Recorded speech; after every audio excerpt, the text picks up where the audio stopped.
seen ever. And unfortunately, I have to take full responsibility because I wrote it. And now I have to talk about it. But essentially, the idea of Hindu relevance, it's a bit of a silly title in one sense because, of course, it's relevant. There's up to 1 billion people practice it.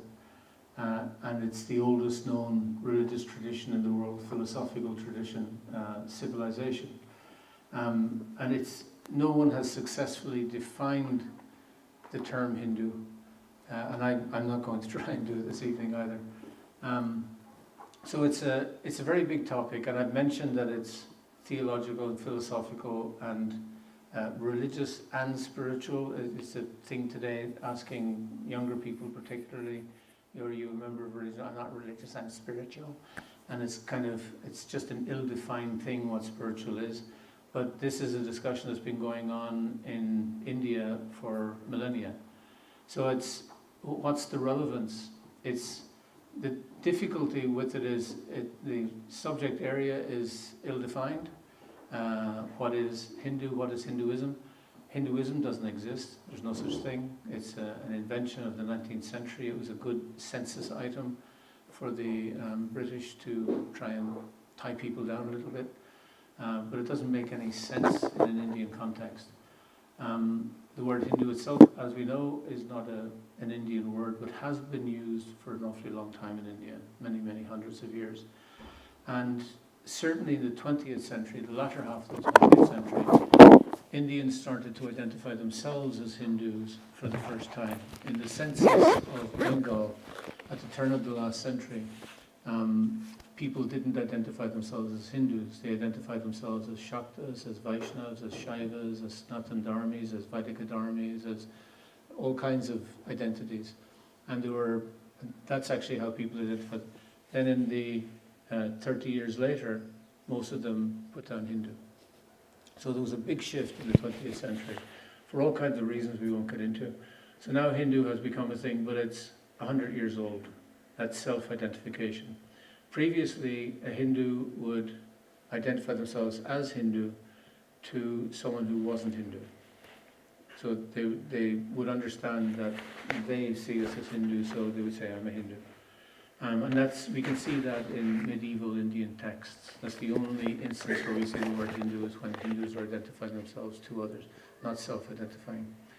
So that's the beginning. I just make it difficult subject to talk about. It is interesting, though, that we are still talking about Hinduism millennia after it was first conceived. So it has lasted an awfully long time. How has it remained? How has it sustained itself? So there is a relevance. It's just kind of obvious because 1 billion people say so and have said so for some, not only hundreds of years, but thousands of years. And in all sociological calculations, when a community or a culture or a civilization becomes economically prosperous, the first thing they do is they ditch religion. Religious observance goes down. A lot of it is because there's not much to pray for anymore. You have the BMW, you got your exam results, your children are well educated, you're not in poverty, so why go to the temple, church, synagogue, and mosque? So that's the thinking. Interestingly, in the last 35 years, India has developed economically to a very high level internationally. So it's not a developing country anymore in those standards. We don't even use the term in terms of India anymore.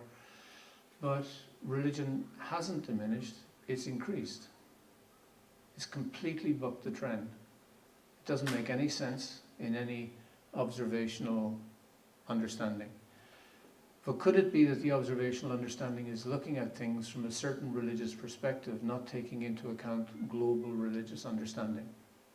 So you're looking at a completely different understanding of religion, of culture, of spirituality, and how they're linked to a civilizational model. Hinduism isn't simply a culture, it's actually a civilization. It's so multifaceted that you can't encapsulate it in one space.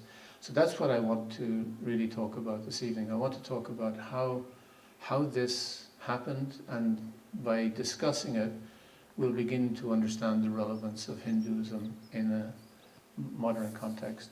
But what I also want to do is open it up for discussion, because it's not so much questions, but really discussion. What are your issues with this? You've come here for a reason. You're attracted by the terrible abstract I sent out. But what are the issues that you would like to discuss? And let's open it up, because I find that makes it live and kind of real. You're not just getting an academic lecture. But what are your issues with regard to relevance? I mean, how relevant is Hinduism to what you think are the biggest issues on the planet today? And we'll see if that's feasible. That's how we can understand it. So the first thing, I thought we'd go to first principles. We just remind ourselves of what are the oldest understandings of Hindu thought, shall we say, that have trickled down over the last millennia. And they've trickled down in Hinduism, Buddhism, Jainism, Sikhism, and some other traditions as well. So the first thing to discuss is the Rig Veda, the oldest book of philosophy known to man. And there are certain ideas. There's one particular idea called Rita. Hands up all of those who understand Rita, R-T-A with a little dot under it. Raj knows Rita. Kirtida knows Rita. No, Rita. So Rita is a very important word that is not discussed these days and not studied anywhere, but it's the word from which Dharma, Artha, Kama, Moksha,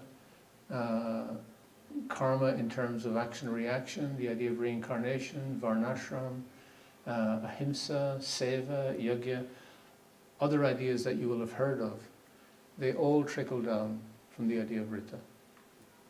The idea of Rita is a philosophical concept. It's very simple. It's completely observational. Seers or sages or rishis or munis just observed that there is cosmic order. It's just an assumption that they make, just observationally. There's cosmic order. Things are highly organized. And we see that just by observing the world around us. Just the fact that the sun most definitely is going to rise in the east. Good, right, so we're all agreed. How do we know that? We saw it happen yesterday and the day before, and they've been talking, and we can read literature going back to Roman times, and it's attested that that happens every day. Now, I can prophesize that. It is actually a prophecy because it hasn't happened yet, but it's a very reasonable prophecy. Highly organized. Everything about the cycles of nature, the cycles of our own lives. When you get to our age, Ranjit, you just look back at these cycles and you see, yeah, in my 20s I thought, I'm going to be different. And now I'm in my 60s, and no, I'm no different than anybody.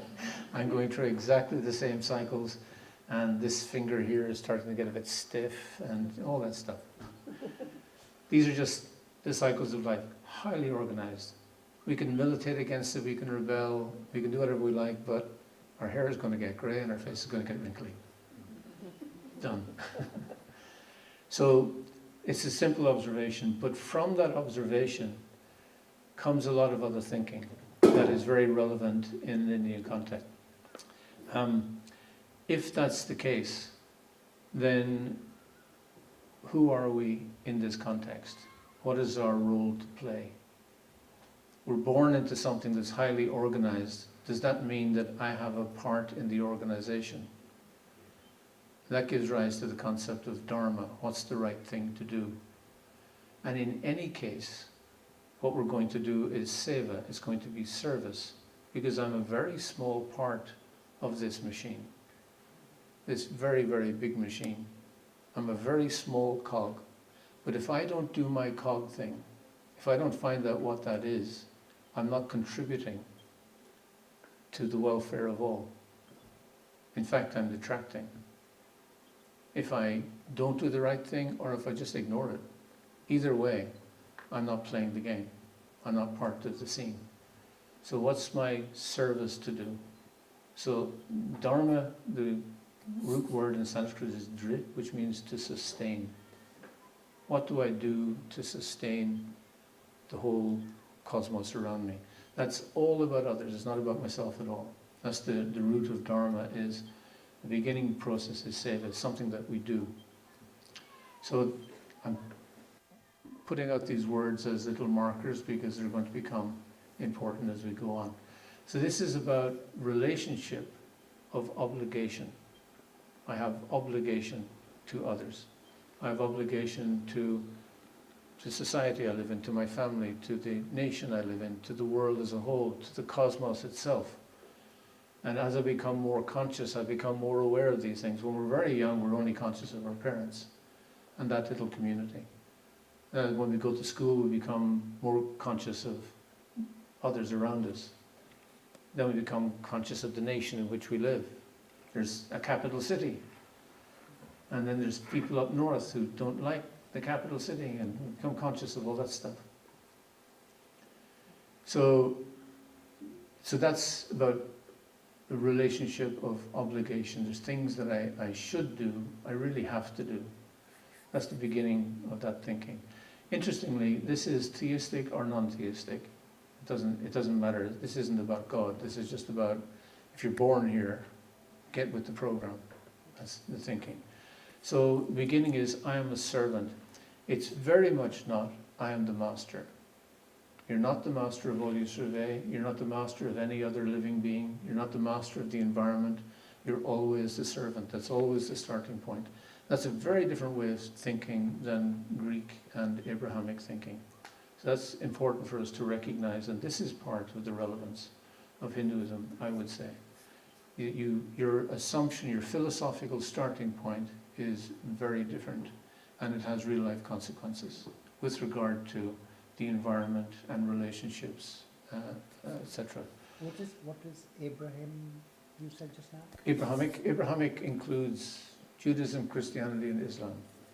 So the thinking of that is based on the book of Genesis in the Bible, and that starting point is that we are given all this by God, so we are the masters. So that's a philosophical assumption. Now, in the 18th century, in Europe, people started to question this and become, the Enlightenment period it was called, become more philosophical. They divorced philosophy from religion, two different things. And they started to question all kinds of things very openly, think independently, but interestingly, they didn't question this. And that's just an interesting fact. And there are certain other things that they didn't question. They didn't have alternative understandings. And why would they, in one sense? So if we look at that, if we are the master of all we survey, and then another word we should use is ritu. Ritu is a word that falls out of rita. Ritu means RTU? Season. Season. It also means cycle. That everything in this organized cosmos works in cycles. So it comes around and comes around and comes around and comes around. The Jewish way of thinking is that it's a linear progression. So Jewish, Christian, Islamic thinking is about linear progression. You're getting towards perfection, you're getting towards the kingdom of God. We're all going in the right direction. It's progressive. Now that's a very different way of thinking from Indian thinking, Chinese thinking, Celtic thinking, Scandinavian thinking, Germanic thinking. So many other civilizations or cultures thought in terms of cycles. But this linear progression thing comes out of a religious way of thinking, a religious aspiration, which is fine. But it is also uncritically become our philosophical assumption in Western thought. So in science, we're progressively getting better. We're going to conquer disease. We're going to conquer death. We're going to conquer old age. It's a linear progression that is always getting better. It's not necessary. We don't think in cyclical terms. So these ways of thinking have real life consequences. Does that make any sense, that things are always getting better? Because factually they're not. Is the politics of the planet at the moment better than it was 30 years ago? or 100 years ago. In fact, 100 years ago, it was practically exactly the same. The politics of popularism, of nationalism, of non-globalism, not reaching out but creating barriers. Tariffs were a particular favourite of the Germans during that period. That didn't end well. So we see these cycles repeating themselves. It's not that things are getting better, things are working in cycles. They could be progressively getting better, but in cycles. So anyway, these are just things to be taken into account. This is about these philosophical ideas leading to everything that I've said are about relationships of obligation. Then I'd mention another word that appears in the Rig Veda, Atman, the self. Now in Western philosophy, the idea of the self isn't very important. In Eastern philosophy, it is primarily important. Unless you understand yourself, you have no idea who you are in relation to anything else. As we've discussed with Rita, relationships are very important. Who am I in relation to the greater whole? I can't answer that question unless I can ask the question, who am I? And if I ask any of you, who are you, and you can't answer the question, well, you're totally ignorant. Where do you start having a relationship? So this idea becomes very important. So this is discussed over and over in the Upanishads, which are going on from the Vedas, in the Puranas, in the Itihasas, the Mahabharata, the Ramayana, continue to be discussed. But the idea of Atman being the body, Deha, the mind, Manas, the intelligence, Buddhi, and the Atma, the idea of Brahman, the idea of the spiritual self.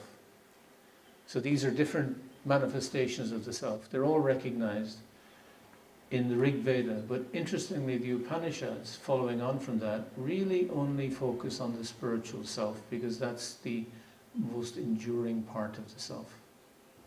The rest of it is going to crumble. So 70 years, 80 years in the body, good innings. The mind changes every 5 seconds. You know, I feel good, I feel terrible. And the intellect is changing all the time. Every book we read, every film we see, every lecture we listen to, we change our way of thinking. So what's the consistent part? What's the part that lasts and goes on and on and on? So I remember when I was 7. Please, welcome. Hands up all of you who can remember being 7. Hands up all of you who are in a 7-year-old body at the moment. Yeah, you're convincing no one. We've left that behind. That body is completely gone. Every single cell has been replaced. We have reincarnated. We have changed our body. And we do that, they say, every 7 years. So we've reincarnated regularly. So who's remembering? That becomes the primary question. Who is this person remembering? This is the consistent part. So how to put energy into the consistent part. And then if we look at that philosophically, they say, well, this part, being non-material, is not bound by the material. Now, why do I say it's non-material?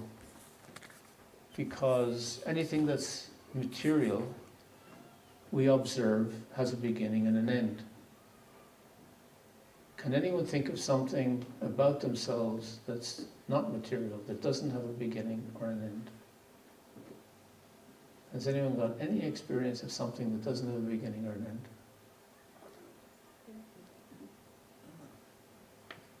Hands up everyone who wants to be happy. Just put your hand up if you want to be happy. Just put your hand up, don't think about it, put your hand up. If you want to be happy, put your hand up. Okay. Hands up everyone who wants to suffer and die. We'll arrange it today. So everyone puts their hands up for being happy, no one puts their hands up for suffering and dying.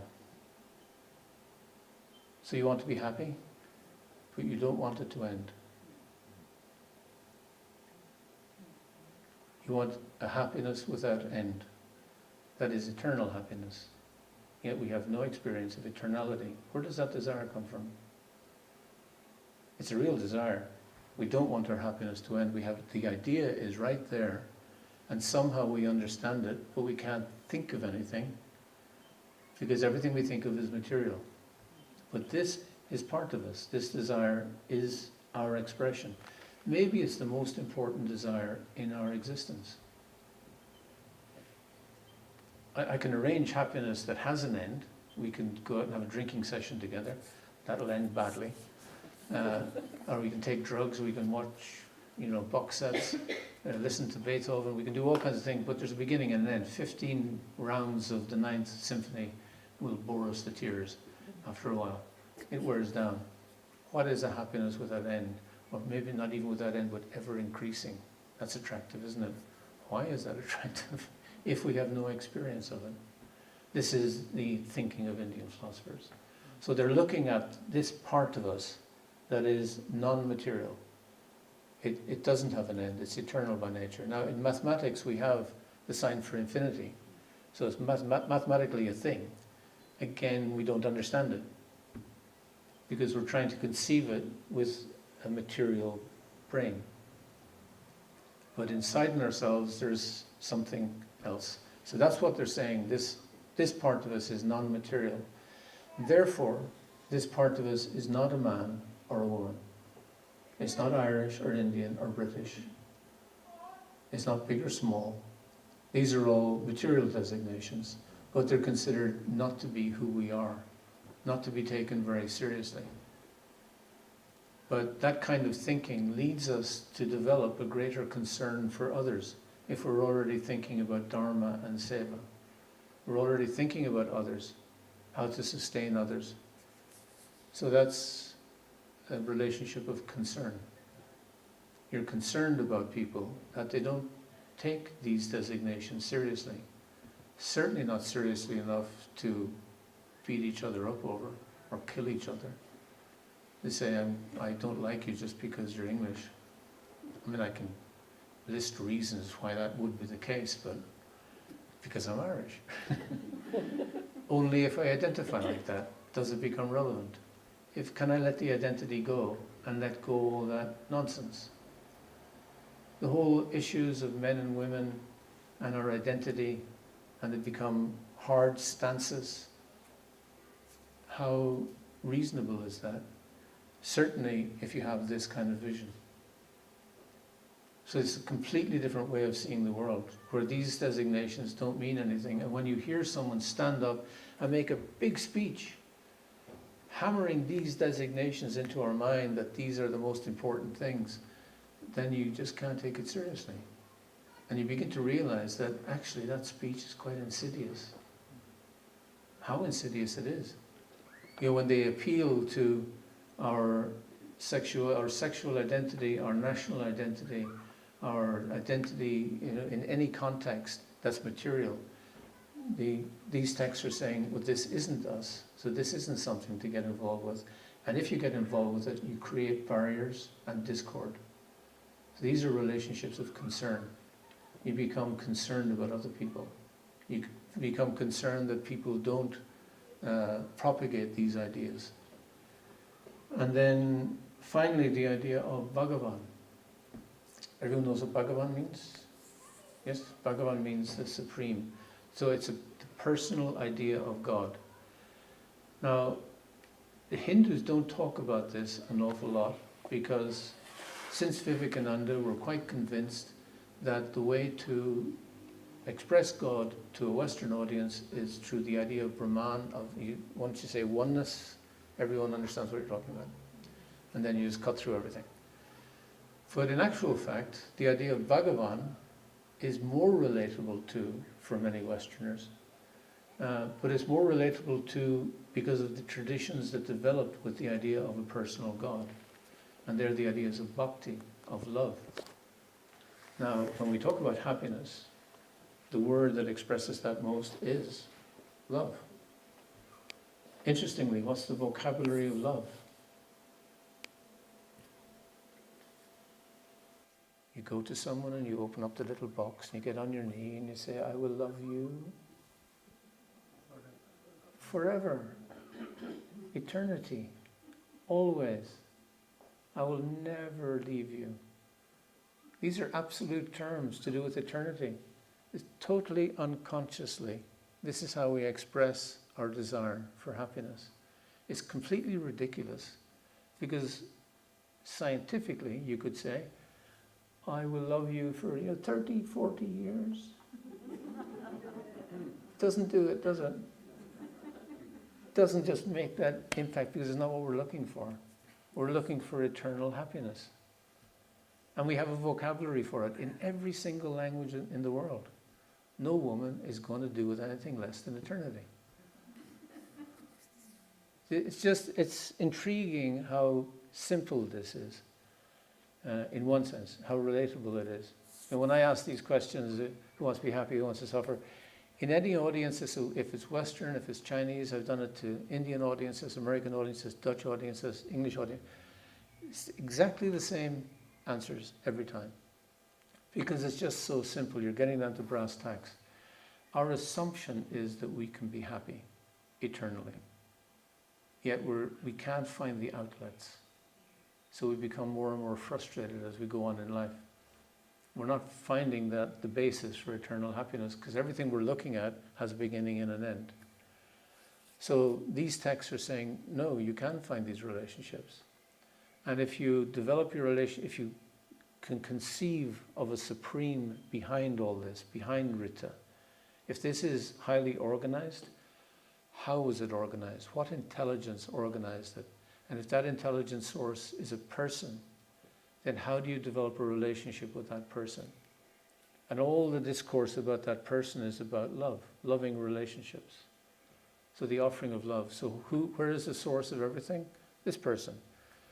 What is the source of love? Well, it's going to be this person. So if I want to learn how to love, have a relationship there. Now the literature on this in Indian culture is vast. The whole fields of poetry, of Sanskrit expression and metaphor has developed just based on this idea. And this idea is very relevant because we're looking for a relationship of love that doesn't end. So where do you look for it? You look for it with a person that doesn't end. And by developing a relationship with the person behind everything, you develop your relationship with everything connected to that person, which is everything. Therefore, your relationship with other people, other cultures, men, women, dogs, elephants, giraffes, the whole environment becomes one that is based on love. Your capacity to love, to give to others, to be kind to others, to be affectionate, to be compassionate, to be tolerant. It leads to a natural humility. Maybe one of the most attractive qualities anyone can possess, yet very difficult to talk about. As soon as I tell Ranjitji that he's humble, he goes, oh, I'm humble, and then he's not. So it's such a subtle quality. Compassion is such a subtle quality. We don't get to talk about it very much, but it's very interesting how we can veer from it, how we can even say that it's not worthy, it's not strong enough. And politically, this has been said over and over again. It's being said this week, in fact. It was being said by world leaders that this is weak, this is wrong. Yet these texts are saying, no, this is the essence of every relationship. This is the only way things are going to actually work. And it's not sectarian. It's for anyone. If we slap the label Hindu on it, we just make it more difficult for people to access it. How Hindu is it? Because the texts themselves don't self-identify as being Hindu. These are just philosophers getting together, thinking, theologians, all kinds of people, material scientists, getting together and sitting in a room and having Vada. And a Vada is a collection of people who come to talk about Sat, what is real. So they're going to sit down and say, okay, what's your understanding of suffering? What's your understanding of God? And have a discussion about it. And then develop, from their own experience, from their own practice, and share those ideas. This is how all this has developed. And then people talk about inspiration. So in terms of some of the things that were in the very badly written abstract, one word mentioned was immigration. How does Hinduism relate to immigration? And if you look at the history of India, and this is all the different cultures and different denominations that have developed, they've all been interacting for thousands of years. People traveling up and down. You have the Ramayana, you go from Ayodhya down to Sri Lanka. No one bats an eyelid. People down in Chennai are going on pilgrimage to Badrik Ashram in the Himalayas. These are natural pathways. These are in the literature for hundreds and hundreds of years. These are normal journeys. But they're passing through countries where people speak a completely different language. And their expression of religion, be it Hinduism or whatever, is completely different. I remember going in Chennai actually to the Parthasarathi temple, a temple built in the 6th century. And every evening they have a procession comes out of the temple, and I arrived just as the procession came out. 100 priests coming out chanting, I mean very, proper procession, and bringing a murti on a palanquin. And I'm a Vaishnav, they're Vaishnavas. I didn't recognize the murti, I didn't recognize the chants, I didn't know what they were talking about. Supposedly the same, not only the same religion, but the same denomination of the same religion. No idea what's going on. But still, there's no issue. No one said, oh, there's a white guy, get rid of him.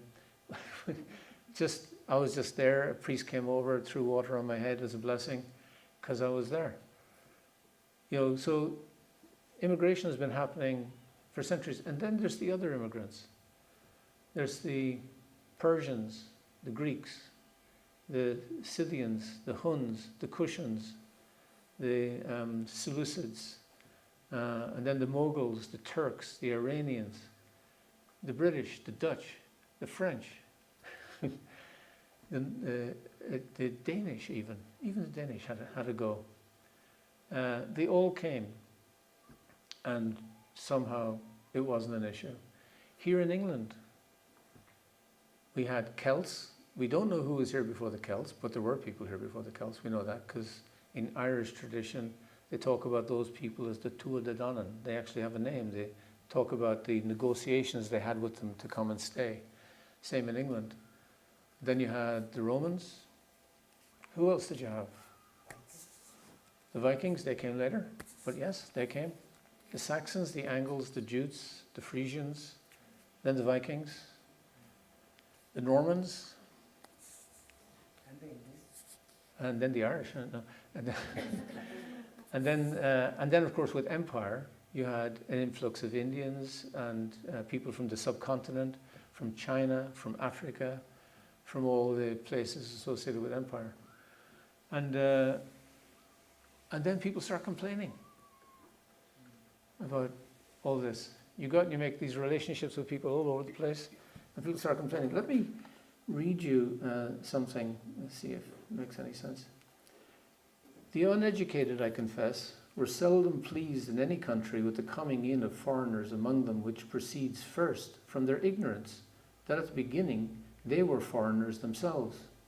Secondly, from their grudging at more persons sharing the same trades or business with them, which they call taking the bread out of their mouths.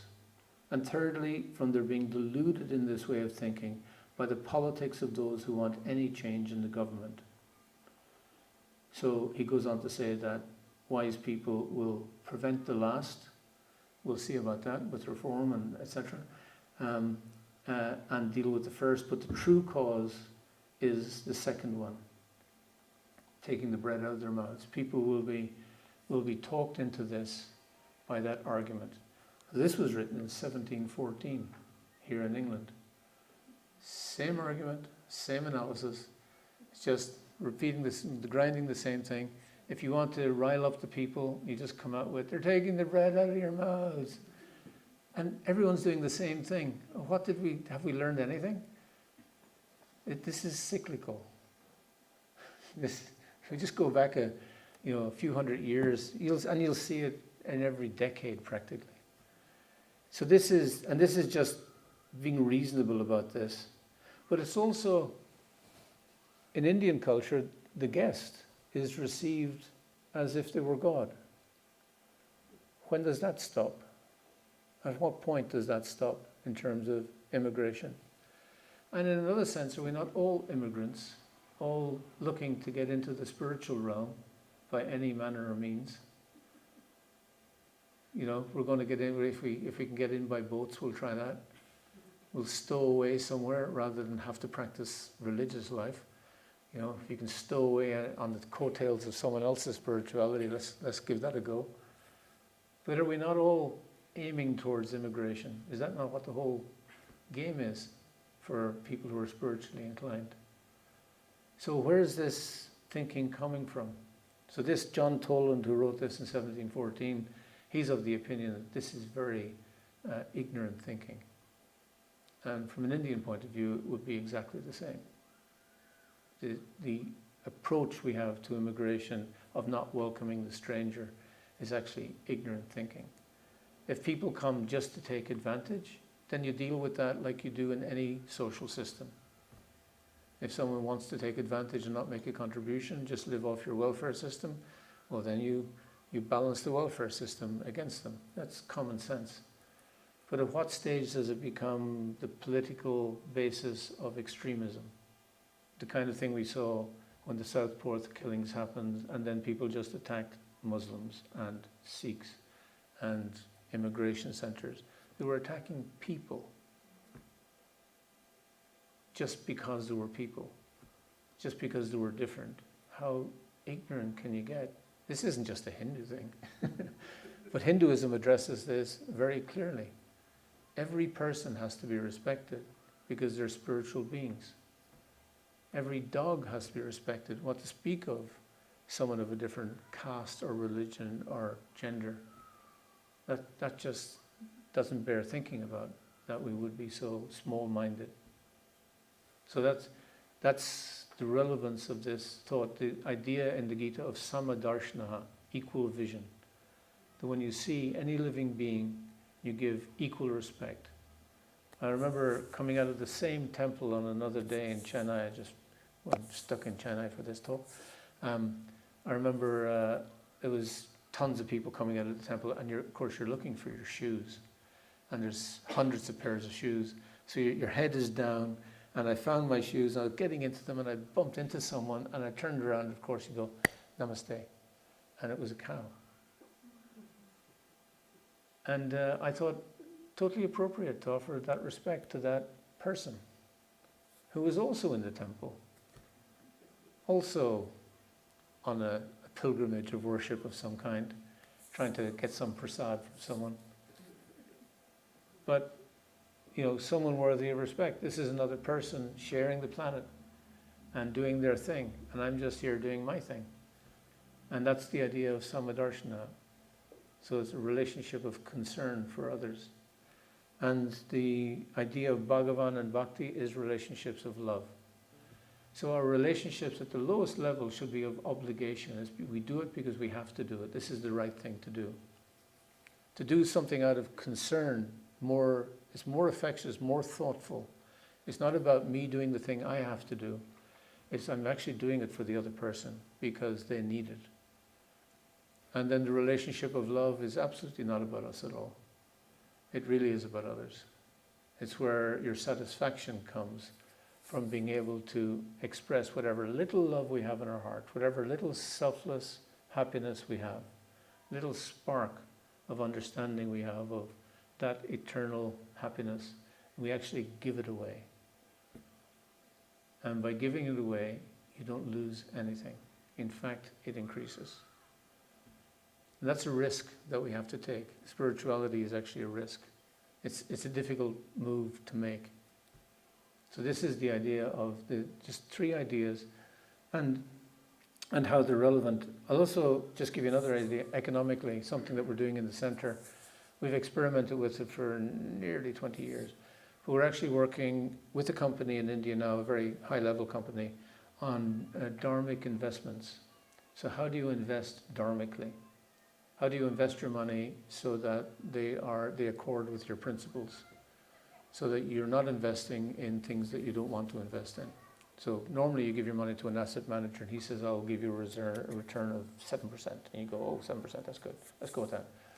But what if you go and of course that person invests in X, Y, and Z, but they're investing in tobacco, pornography, arms and ammunition, all kinds of stuff, and you're feeding all those things by your investment. Maybe that's not something you want to do. So then, how do you invest dharmically? How do you screen the companies so that they're not doing this, this, and this? Then how are they treating their employees? What are their environmental policies? So this is all eminently feasible. Is that same as ethical investment? It's very like ethical investment, except it's what you might call faith investment. So, and now interestingly, if you start dharmic investment and you have Sharia investment and you have Christians and Jews investing according to their principles, this is only something that started happening in the last 35 years, that people have become aware of this. But if those people start investing together, that's a tremendous amount of financial power. And that's more powerful than anything the UN can do. Because you have tremendous assets. Religions own 7% of the planet outright. And the religious investments control already 8% of the global markets. But if you add religious adherents, if they were given guidance by their religion, then that's 35% of the markets. That's huge. That's game-changing.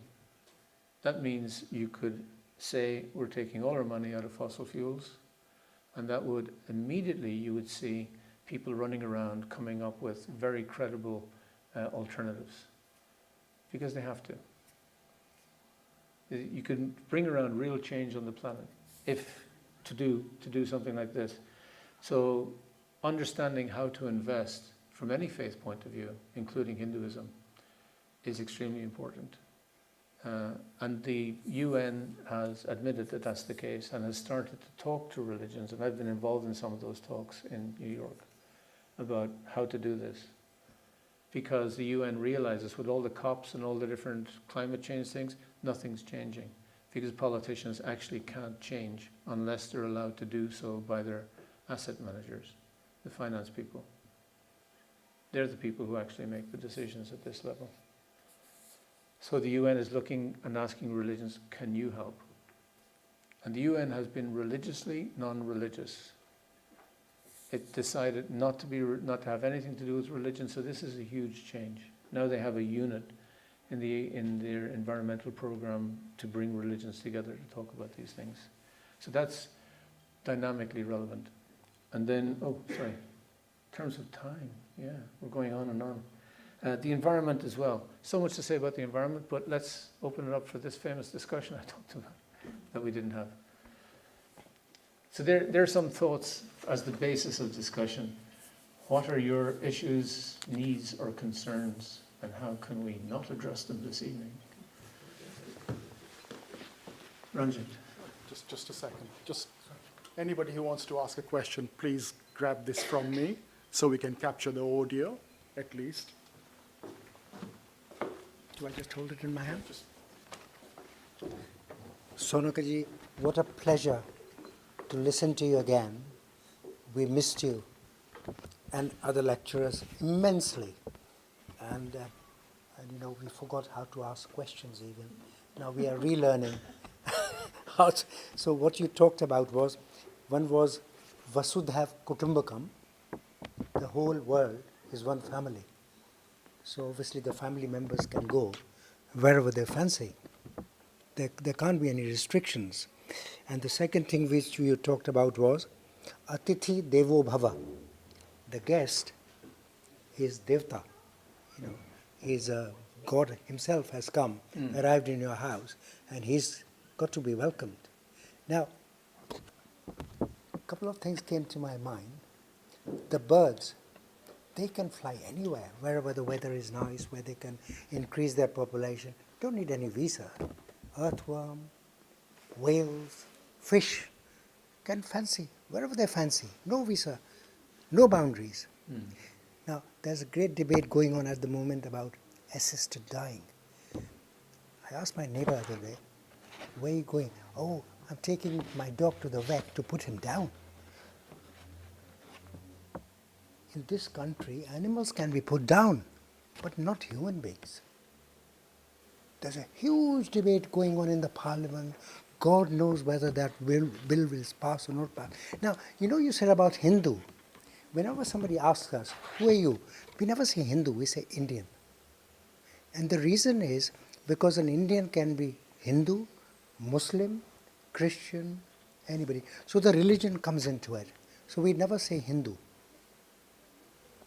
So Remember when you said you forgot to ask a question? You were right. I know. Thank you. But thanks. It's interesting. The whole world is one family. I hear that repeated so often. We do remember that families can be quite dysfunctional, right? The whole world is a family, but it's really dysfunctional.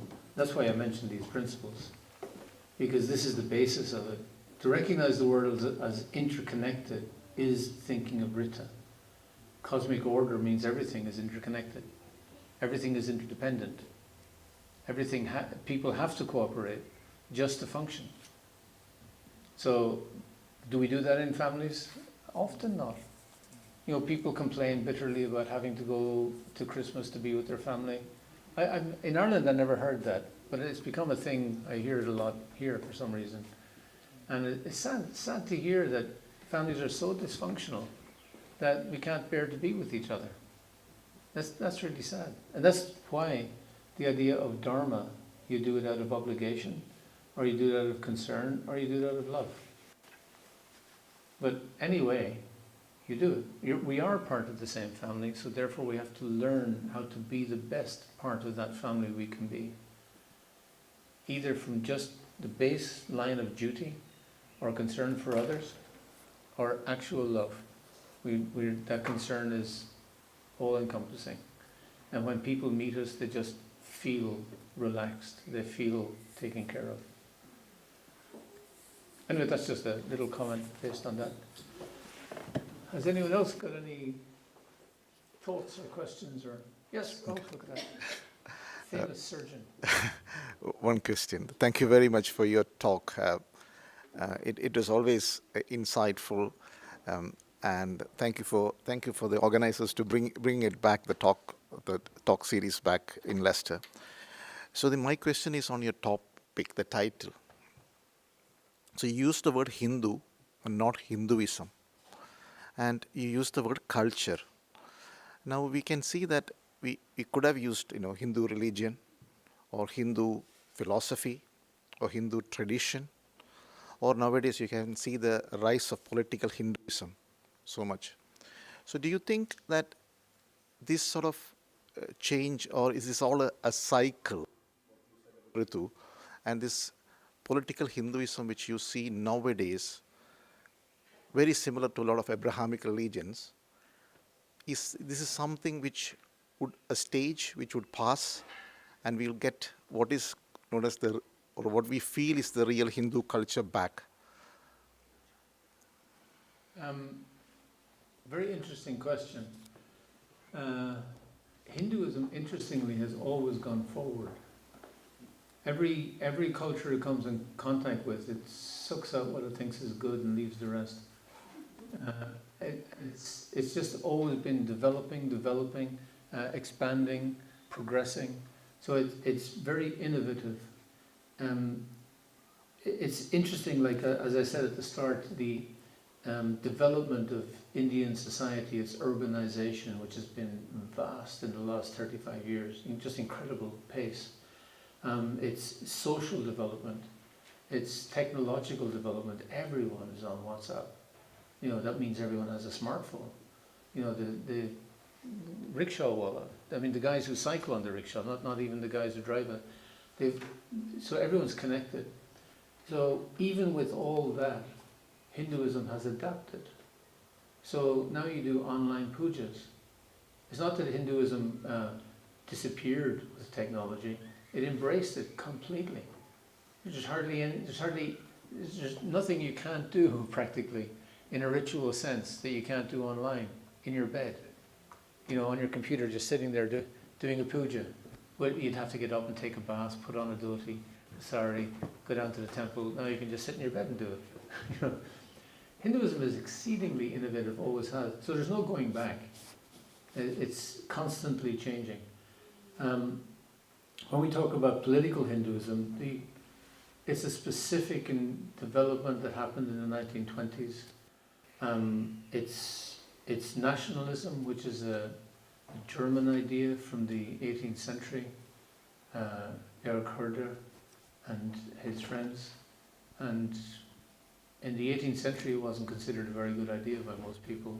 Jonathan Swift, the author, said that the idea of patriotism that arises out of nationalism is, he thought it was the worst idea in the world, kind of for imbeciles. But then, just over 100 years later, Lloyd George in England in World War I is saying that patriotism is the pinnacle of sacrifice. So the thinking had changed so much, and that's the thinking that India started to engage with to develop its nationalism. So it's very interesting to see where that goes. It's an experiment. Is nationalism working for the world? It certainly didn't work for Germany. Germany is still recovering from its really car crash with nationalism. So it's a very young idea. It may not be working, but so many people are taking with it and experimenting with it. India's experimenting with it. But the idea of Hindu and national is kind of an oxymoron. It kind of doesn't make sense. If we just talked about Atma, and so we're not this physical corporal body, we only inhabit this body as a vehicle for a certain length of time. So to take it very seriously wouldn't be very serious. Yet nationalism requires you to take it absolutely seriously as your primary identity. So it doesn't make sense. If we take it seriously as our primary identity, we begin to debar ourselves from the capacity to love others. If we look back to the idea of bhakti, if everyone is connected with God, therefore it's our obligation to love the Supreme. We should love everyone connected with the Supreme. We're barring ourselves from doing that. So our capacity to love God or love nature or love the world has been diminished by that thinking, if we take that seriously. And that's the idea of relationships of love. And even like with the Atma idea, relationships of concern. You can't have those relationships if you've just shut down, if you've blinkered yourself to say that this is the world. That, to be Irish is the most important thing. Now, of course, I know that that's a fact. But if I insist on that, and I insist that you treat me in a certain way because of that, that's moronic. I mean, you would consider it moronic because you're not Irish, obviously. But Ireland is just, 5 million people? Why would you take it seriously? So why would you become so nationalistic? Yet I was brought up on nationalism as a kid. I was brought up during the 50th anniversary of the Irish War of Independence. I was 5 years old. So I was just getting this in my ear all the time. Everyone I met, every older person, I fought and died for Ireland. Everyone's a rabid nationalist. So it's difficult to get rid of once it's inculcated that is your identity. But if you think about it, according to these simple ways of thinking, it doesn't make any sense. Yet, it is the politics of the age. And it's leading to all the conflict that we're seeing. We're taking it seriously. I'm Ukrainian, I'm Russian, I'm Palestinian, I'm Jewish. Creates the conflict, enables it. Why would you get involved, you would say? But it's very difficult not to get involved because the whole of our social policy, our political theory is based on certain assumptions. And these assumptions are based on bodily identification. This is saying that there are other ways of identifying that are much more comprehensive and much more enabling for us to be concerned about others, concerned about the planet, and actually achieve relationships of love. So that's why Hinduism is relevant in global thinking. Unless we include it in global thinking, our thinking is going to remain paralyzed, retarded. And that's what these ways of thinking are there for. It's just that they haven't been studied before, they haven't been explored before, they haven't been brought into they haven't been brought to the level of executive decision making. And this I suggest is what globalization is actually about, is sharing ways of thinking in this idea of vada, people coming together in a non-sectarian, non-political way just to talk about what is real. And share their ideas. No idea is a bad idea, let's see it for what it is. But if we want a society where we actually end up with happiness based on ever-increasing love, nationalism might not be the best idea. Whether it be Hindu nationalism, Christian nationalism. All I know is it's important to make America great again.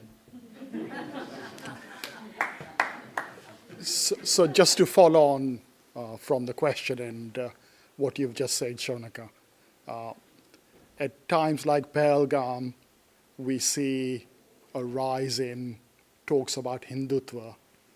Where does that sit within the Hindu philosophy and culture, this concept of Hindutva? Because I do not understand it.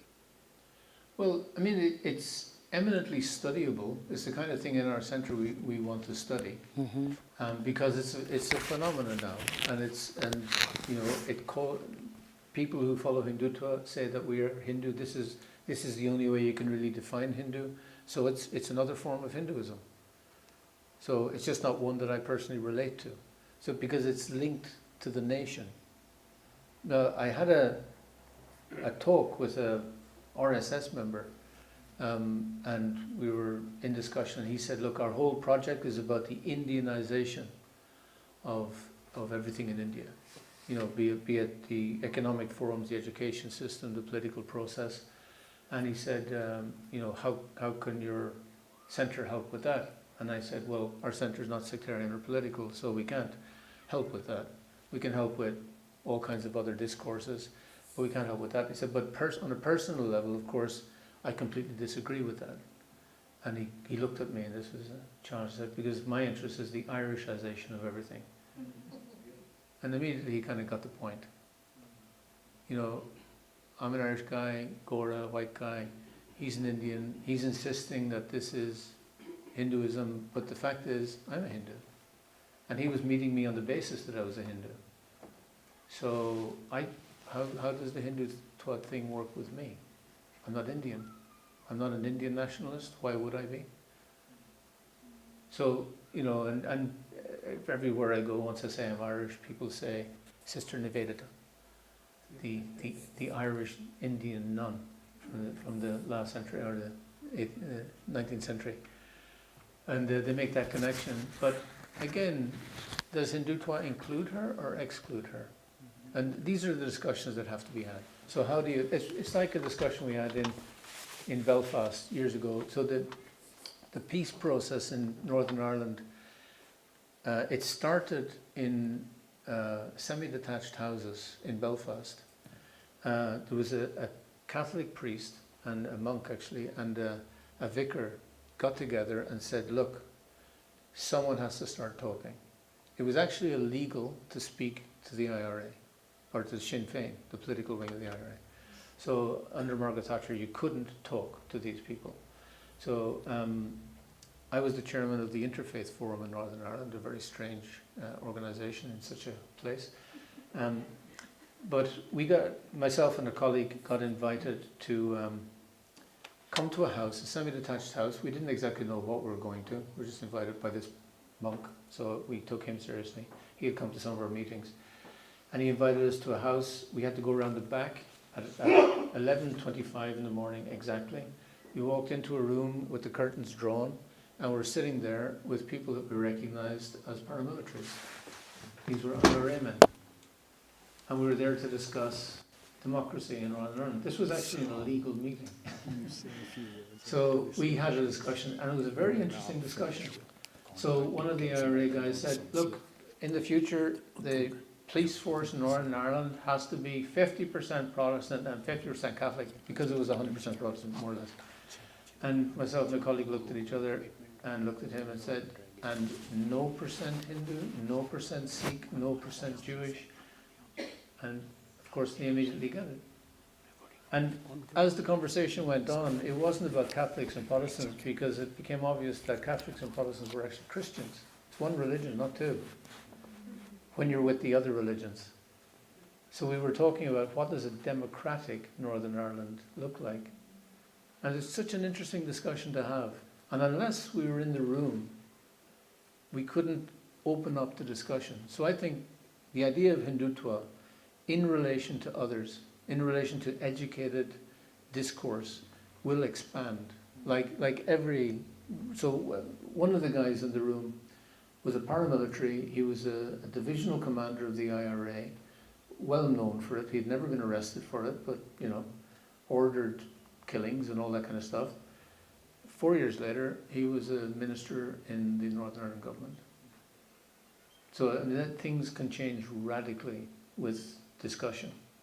Just intelligent discourse. People meeting people who are sincerely trying to look for alternatives. So I think the idea of Hindutva is a work in progress.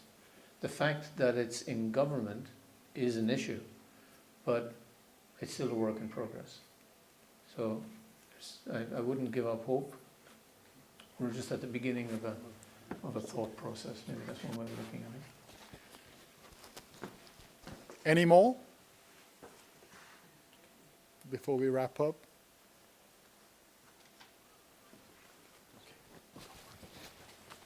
Great. Thank you very much.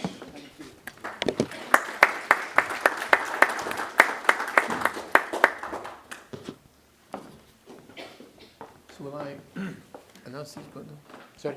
I have to show these books at some stage. Preface. Why did you do that first? Do that first? Okay. We have here, we had a Diwali fundraiser campaign, and Prafulla Rajan, she won the draw, and the prize is all these books. Now, years ago, you will remember Nick Sutton, and we produced the Bhagavad Gita. Remember Nick's Bhagavad Gita, and then the Yoga Sutras. So we've gone in with Mandala Publishing in America, and now we've produced all these introductory books to Hinduism. If you walk into any bookshop, when you see the shelf on Hinduism, it's very small. I mean, surprisingly small. And it's just a very eclectic handful of books that you have no idea are they good or bad or indifferent. So these are just introductory books to Hinduism. They're very attractive, very well. The content is really excellent. Colonial Hinduism, an introduction by Amiya P. Sen. Amiya P. Sen is a Bengali scholar, very well known in India. He's a fellow of our centre. The Bhagavad Gita, that one you know well. Tantric knowledge. We all know about Tantra. Actually, we don't know anything about Tantra generally. This is by Gavin Flood, our academic director. And it's just good to get to know something about Tantra that hasn't got to do with sex, because that has not much to do with Tantra. Did you know that when you go to the temple and they do a puja, that's Tantra? Hope you knew that. And Light on the Mahabharata by Nick Sutton, new book.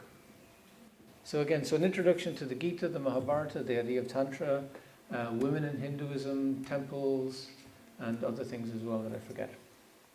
The Yoga Sutras, and embodied ecology, yoga and the environment.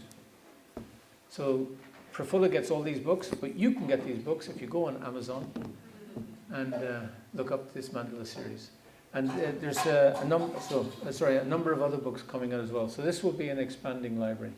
So it's the first time that there's been a kind of a popular library of scholarly books, but for the general audience on Hinduism. So very, very happy to announce that, but you can't have these because these belong to Prafulla, who couldn't make it here today, but she will end up with them. So big round of applause for Prafulla, who won. Thank you. Would you like to say anything else? No. Sure? Yep. I'm gonna drive you. It's just with the look in your face, I'm not going to say anything.